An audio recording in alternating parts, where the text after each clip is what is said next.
সম্ভবের কিছুই নাই। সাহাবা একরাম দৃষ্টান্ত পেশ করে গিয়েছেন, তারা নিজের প্রাণের চাইতে নবীকে মহাব্বত করে দৃষ্টান্ত রেখে গিয়েছেন। সম্পদের চাইতে বেশি নবীকে মহাব্বত করে দৃষ্টান্ত পেশ করে গিয়েছেন। সন্তান সন্ততির চাইতে আল্লাহর রাসূলের মহাব্বত প্রকাশ করে দৃষ্টান্ত রেখে গিয়েছেন। সম্পদ, ব্যবসা বাণিজ্য, বাসস্থানের চাইতে নবীর প্রতি বেশি মহাব্বত তারা এগুলো দেখায় চলে গিয়েছেন। আমাদের সামনে তাদের দৃষ্টান্ত রয়ে গেছে। দু একটা উদাহরণ দিলে আমাদের মাঝে বিষয়টা স্পষ্ট হয়ে যাবে। হযরত আবু বকর সিদ্দিক রাদিয়াল্লাহু তাআলা আনহু পয়গম্বরকে কি পরিমাণ মহব্বত করেছেন একটা দৃষ্টান্ত শুনুন। আল বিদায়া ওয়ান নিহায়ার ৩ নম্বর খণ্ডের মধ্যে আলোচনাটা আসছে। মুসলমানের সংখ্যা তখন মাত্র ৩৮ জন। আবু বকর সিদ্দিক রাদিয়াল্লাহু তাআলা আনহু সরকারে দু আলম নবীকে বলে, পয়গম্বর গোপনে আর কতদিন বসে থাকবো? আল্লাহর রাসূলের প্রতি দাওয়াত তো প্রকাশ্যে হওয়ার দরকার। সরকার বলে, আবু বকর বলছি দরকার, কিন্তু আমরা সংখ্যায় অনেক কম, কাজী এখন দরকার নাই, পরে করলে হবে। আবু বকর বলে, না, আপনার আলোচনা আল্লাহর রাসূলের আলোচনা প্রকাশ্যে হওয়াটাই দরকার। সংখ্যায় আমরা কম, অসুবিধা কোথায়? হয়তো আমরা মাজলুম জুলুমের শিকার হব, অসুবিধা নাই। আল্লাহর রাসূলের জন্য আমরা অত্যাচারিত হইতে, মাজলুম হইতে, আমরা আঘাতপ্রাপ্ত হইতে প্রস্তুত আছি। তারপরও আল্লাহর রাসূলের আলোচনা মানুষের সামনে করব। সুবহানাল্লাহ। সরকারে দু আলম নবী অনুমতি দিলেন। ৩৮ জন সাহাবী মসজিদে চলে গেলেন, বাইতুল্লাহ চলে গেলেন। এক এক সাহাবী এক এক গোত্রে, এক এক যার গোত্রের কাছে চলে গেলেন। হযরত আবু বকর রাদিয়াল্লাহু তাআলা আনহু সর্বপ্রথম বক্তা, যিনি প্রকাশ্যে ইসলামের দাওয়াতটা শুরু করছেন। সুবহানাল্লাহ। সিদ্দিক আকবর হযরত আবু বকর রাদিয়াল্লাহু তাআলা আনহু যত বক্তা দুনিয়ার জমিনে আসছে, সরকারে দু আলম নবীর উম্মতের মধ্য থেকে সবচেয়ে প্রথম বক্তা হলেন আবু বকর সিদ্দিক। তিনি সর্বপ্রথম প্রকাশ্যে দাওয়াত দিয়েছেন। আবু বকর সিদ্দিক রাদিয়াল্লাহু তাআলা আনহু কুরাইশদেরকে সম্বোধন করে বললেন, ও কুরাইশ সম্প্রদায়, ওই যে আমার পাশে আল্লাহর রাসূল বসা, এই রাসূলের উপর ঈমান আনয়ন করো, আল্লাহর রাসূলকে বিশ্বাস করো। আবু বকর সিদ্দিক রাদিয়াল্লাহু তাআলা আনহু যখনই দাওয়াত দিলেন, কুরাইশরা তার উপর আক্রমণ আরম্ভ হয়ে গেল। চতুর্দিক দিয়ে আক্রমণ আসতেছে। আবু বকর সিদ্দিক রাদিয়াল্লাহু তাআলা আনহু কেমনে আক্রমণ ঠেকাবে? চতুর্দিক দিয়ে আক্রমণ শুরু হয়ে গেছে। আবু বকর সিদ্দিক রাদিয়াল্লাহু তাআলা আনহু পড়ে গেছেন। আবু বকরের দেহের উপরে আঘাত চলতেছে। উতবা ইবনে রবিআ আল্লাহর রাসূলের বড় দুশমন, পুরানো একটা জুতা পা দিয়ে আসছে, আবু বকরের চেহারার উপরে পা রাখছে, আবু বকরের পেটের উপরে পা রাখছে, জুতা দিয়ে আঘাত করতেছে। আবু বকরের হুঁশ নাই। আবু বকর বেহুশ হয়ে গেছে। এই সংবাদ আবু বকরের গোত্রের কাছে চলে গেছে, বনু তামিম গোত্রে, যে তোমাদের গোত্রের লোক হযরত আবু বকরকে কুরাইশরা এইভাবে প্রহার করছে, আঘাত করতেছে। আবু বকরের গোত্রের লোক দৌড়ে আসছে। আবু বকরের গোত্রের লোকদেরকে দেখে কুরাইশরা সরে দাঁড়াইছে। আবু বকরের গোত্রের লোকজন তাকায় দেখে আবু বকরের হুঁশ নাই। দেখে এত আঘাত করছে যে আবু বকরকে ধরে ওঠায় দাঁড় করাবে সেই শক্তি আবু বকরের নেই। আবু বকরকে ওখান থেকে কেমনে ওঠানো যায়? বলে একটা চাদর বিছানো হলো, ওই চাদরের ওপরে শোয় দেওয়া হলো, চার কোনায় চারজন ধরে আবু বকরকে তার বাড়িতে নিয়ে যাইতেছে। শরীরে এমন করুণ হালাত, এমন করুণ অবস্থা, আবু বকরকে কোলে উঠায় নেবে সেটাও হয় না।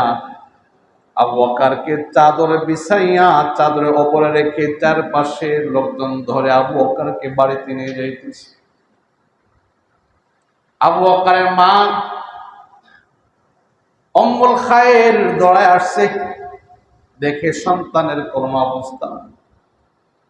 মা কান্দে, আবু বকরের গোত্রের লোকজন কান্দে, আত্মীয় স্বজন কান্দে।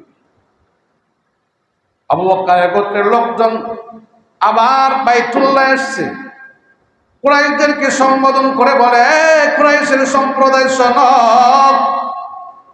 আবু বকরের যদি হুঁশ না আসে, আবু বকরের যদি ইন্তেকাল হয়ে যায়, আমরা ঘোষণা দিলাম উতবা ইবনে রবিয়া জুতা দিয়ে পা রাখছে, জুতা দিয়ে আঘাত করছে, আমরা তার বিচার করব। আবু বকরের বিনিময়ে আমরা তাকে দুনিয়ার থেকে বিদায় করে দেব, তাকে হত্যা করব। কুরাইশরা ঘোষণা দিয়ে চলে গেছে। আবু বকরের পাশে বসে আবু বকর বলে ডাকতেছে। সারাদিন পার হয়ে গেছে, সন্ধ্যা যখন হয়ে গেল, বিকাল বেলা যখন আসলো, আবু বকরের হুঁশ আসছে, চোখটা খুলছে। সুবহানাল্লাহ। আবু বকর যখন চোখটা খুলছে, কিছু কথোপকথন করতে পারে। সর্বপ্রথম আবু বকর যে কথাটা বললেন, বড় চমৎকার কথা, এটা আমাদের স্মরণীয়। আবু বকর সর্বপ্রথম বললেন, ও আমার গোত্রের লোকেরা, বলো তো আমার নবী কেমন আছে।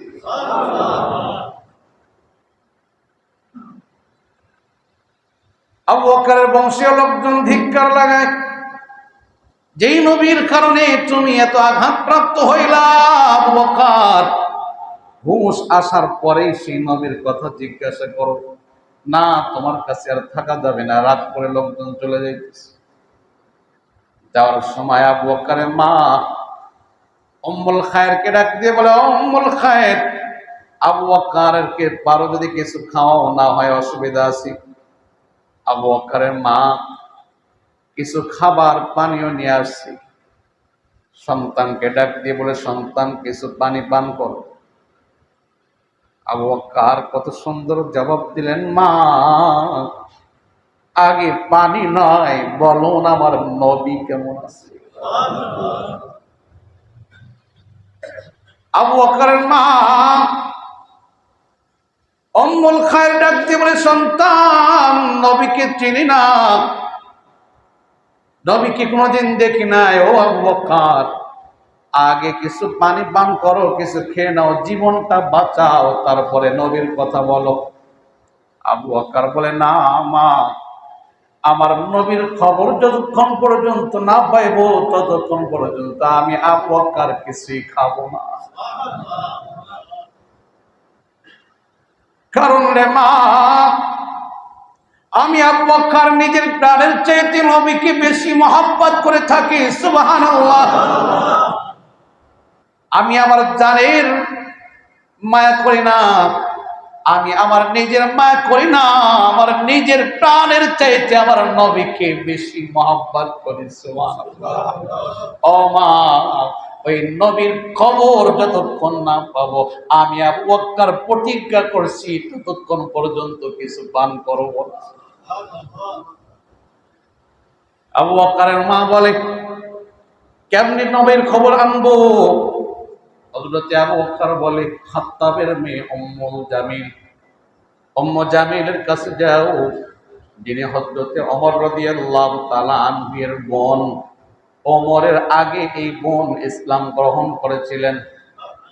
বলে, ওই ওমরের বোনের কাছে যাও, তার কাছে জিজ্ঞাসা করো, নবীর খবর পাওয়া যাবে। আবু বকরের মা উম্মুল খায়ের দৌড়ে আসছে, হযরতে ওমরের বোনের কাছে এসে বলতেছে, বোন, আমার সন্তান আবু বকরের করুণ হালাত, কিছু খায় না, কিছু পান করে না। সে জিজ্ঞাসা করে, নবীর কি হালাত, নবীর কি অবস্থা? নবীর খবর না পাওয়ার পর্যন্ত আমার সন্তান কিছু মুখে দিবে না। উম্মু জামিল, তুমি বলো পয়গম্বরের খবরটা কি, পয়গম্বরের হালাতটা কি? উম্মু জামিল বলে, না, আমি বলতে পারবো না। আমি বলতে পারবো না, কারণ তার মধ্যেও ভয়। আমি যদি বলে দেই আমি যে ইসলাম গ্রহণ করছি, কেউ জানে না, আবু বকরের মাও তো জানে না। যদি জেনে ফেলে, মানুষের কাছে বলে দিলে আমার উপর জুলুম অত্যাচার আরম্ভ হয়ে যাবে। এই জন্য বলে না, আমি বলতে পারবো না। তবে শোনো, তুমি যদি তোমার সন্তান আবু বকরের কাছে আমাকে নিয়ে যাও, সেখানে যে আমি কথা বলবো। বলে অসুবিধা নাই, আমার সাথে আসেন, আমার সন্তানের সাথে দেখা হবে। আবু বকরের মা উম্মু জামিলকে নিয়ে গেছেন সন্তানের কাছে, আবু বকরের কাছে। আবু বকরের করুণ হালাত দেখে উম্মু জামিল চোখের পানি রেখে দিয়েছেন। ডাক দিয়ে বলে, আবু বকর, কুরাইশের লোকেরা এইভাবে জুলুম অত্যাচার করেছে, আল্লাহর কসম, দিনের জন্য তুমি এত কষ্ট পাইলা। যারা তোমাকে আঘাত করছে, আমার মনে হয় আল্লাহ পাক তাদের বিচার না করে পারবে না। অবশ্যই আল্লাহ পাক তাদের বিচার করবে। আবু বকর বলে, উম্মু জামিল শোনো, আমি কোনো কথা শুনতে চাই না, আমি শুনতে চাই বলো আমার নবী কেমন আছে, আমার নবীর কি হালাত আমাকে জানাও।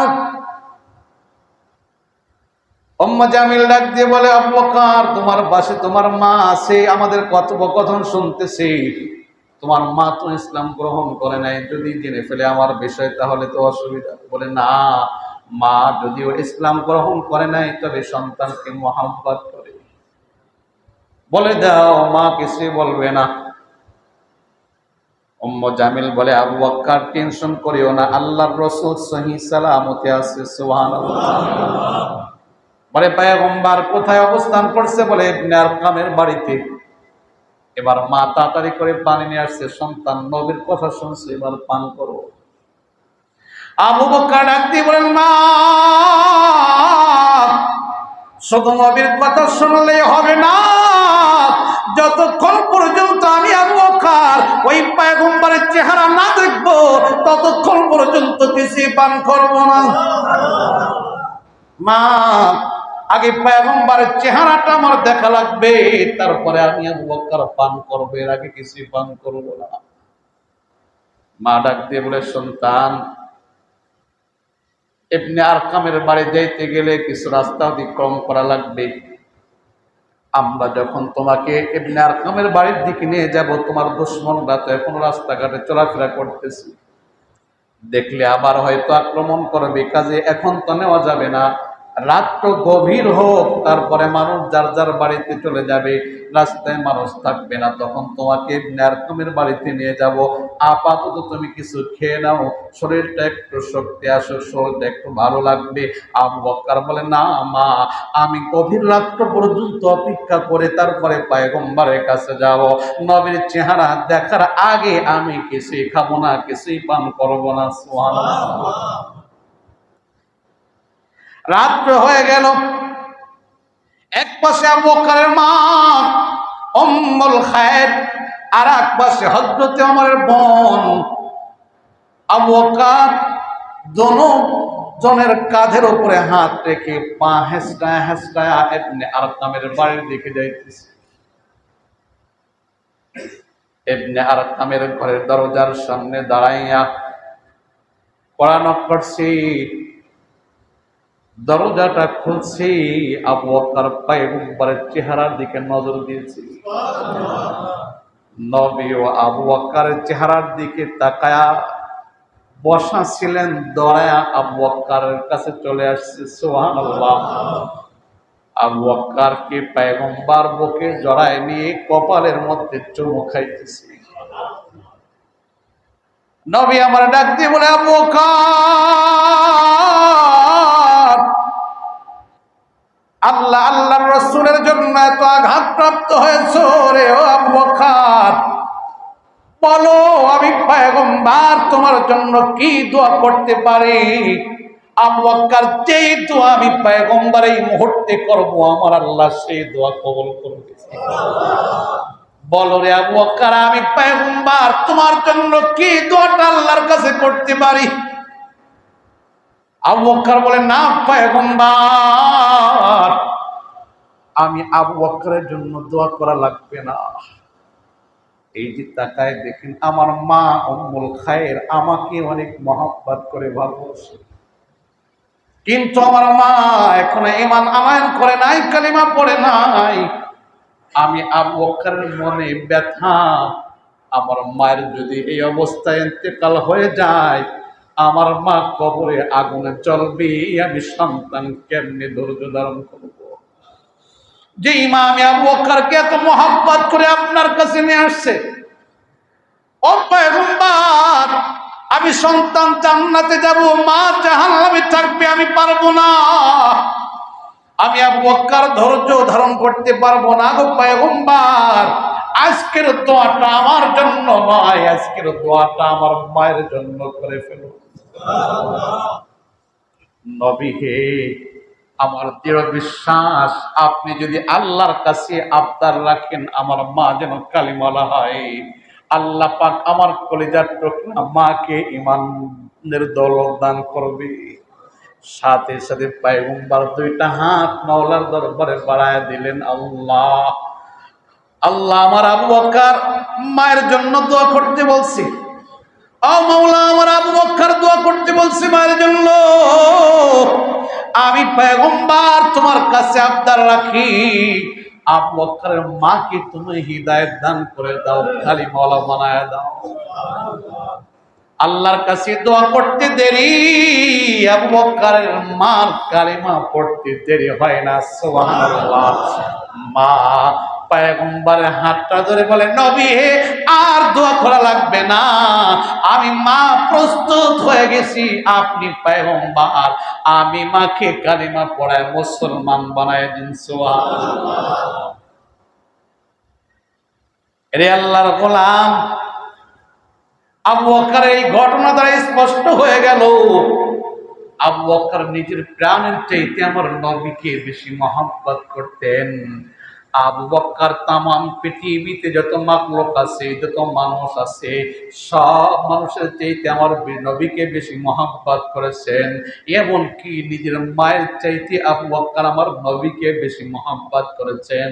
আগে আল্লাহ আল্লাহর রাসূল, তারপরে মা বাবা, আগে আল্লাহ আল্লাহর রাসূল, তারপরে সন্তান সন্ততি, আগে আল্লাহ আল্লাহর রাসূল, তারপরে আমার ব্যবসা বাণিজ্য, আগে আল্লাহ আল্লাহর রাসূল, তারপরে আমার নেতা, আগে আল্লাহ আল্লাহর রাসূল, তারপরে আমার গদি, আগে আল্লাহ আল্লাহর রাসূল, তারপরে আমার মেম্বার, আগে আল্লাহ আল্লাহর রাসূল, তারপরে দুনিয়া। আল্লাহ আল্লাহর রাসূলকে বাদ দিয়া দুনিয়াদারি করলে জাহান্নাম অবধারিত, ঠিক কিনা? আরে আল্লাহর গোলাম, এই জন্য আজকে আমরা প্রতিজ্ঞা করি আবু বকরের মতো আল্লাহ আল্লাহর রাসূলকে আমরা মহব্বত করব, আবু বকরের মতো আল্লাহ আল্লাহর রাসূলকে আমরা ভালোবাসবো। কে কে রাজি আছি? আল্লাহু আকবার। আল্লাহ, তোমার মহব্বত এবং পয়গম্বরের মহব্বত আমরা সবাই বেশি থেকে বেশি করতে চাই। আল্লাহ আবু বকরের দিলের মধ্যে যেমনি ভাবে নবীর মহব্বত ছিল, আমাদের দিলের মধ্যে ওই মহব্বতটা পয়দা করে দাও। আবু বকরের দিলের মধ্যে যেমনটি তোমার মহব্বত ছিল, আল্লাহ আমাদের দিলের মধ্যে সেই মহব্বতটা পয়দা করে দাও। শুধু দুনিয়া আমরা চাই না আল্লাহ, আগে তোমাকে চাই, তোমার নবীকে চাই। আল্লাহ, আগে তোমাকে চাই, তোমার নবীকে চাই, তারপরে দুনিয়া। আগে দুনিয়া না আল্লাহ, দুনিয়ার মহব্বতের চাইতে তোমার এবং নবীর মহব্বত আগে দিলের মধ্যে বেশি পয়দা করে দাও, বলুন আমিন। আরো অনেক দৃষ্টান্ত আছে, যেই দৃষ্টান্ত গেলে আপনাদের স্পষ্ট হয়ে যাবে সাহাবায়ে কেরাম নিজের প্রাণের চাইতে সব থেকে আল্লাহ আল্লাহর রাসূলকে বেশি মহব্বত করেছে। আল্লাহ পাক আমাদের এই আলোচনা শুনে আল্লাহ আল্লাহর রাসূলের ইশক ও মহব্বত দিলের মধ্যে পয়দা করে দেন, বলুন আমিন। সময় শেষ হয়ে গেছে।